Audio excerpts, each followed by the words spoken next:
A veure, jo sé que tots els lectors d'adolescents.cat, tots els usuaris, teniu aquella inquietud artística, sou grans intèrprets, sou la bomba.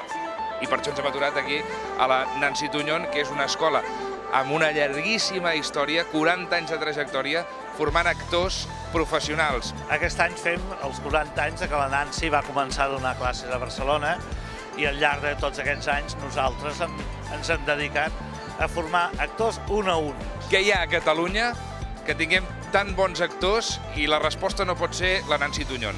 La Nancy Tuñón, m'ho has de deixar dir, la Nancy Tuñón, i jo crec que la constància és un ofici molt dur, no enganyarem ningú.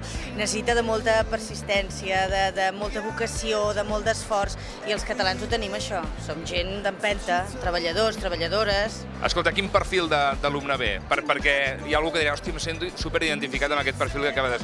De tot i de totes les edats. Compte que són uns estudis que pots compaginar amb d'altres estudis o amb una feina, amb la qual cosa venen des de gent adolescent que està intentant veure si el món de la interpretació sí o no, o gent adulta que de cop i volta descobreix que els ha quedat pendent treballar aquesta cosa i com que ho poden combinar amb la feina, doncs venen, ho intenten. Imagino que és tot força pràctic, no?, a l'escola? Sí, és eminentment pràctic. Des dels cursos de joves fins a tot el pla de formació, que són 3 anys per adults, tot és assaig-error, i sempre a classe consensuat amb el mestre i amb els propis companys de classe.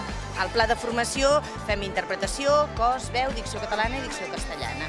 Nosaltres el que sempre partim és que és una formació complementària, en el que el nano també pot estar fent un altre tipus de formació, cicles formatius, universitat, i pot compaginar-ho amb els nostres estudis, d'acord? Llavors el que fem és que tu un cop ja t'hi dediquis a veure què fas, si vas cap a una branca o vas cap a una altra, perquè sabem que això no és fàcil, però tot i així ho ensenyem d'una manera que ells puguin després decidir, que siguin actors lliures i que puguin decidir què volen fer.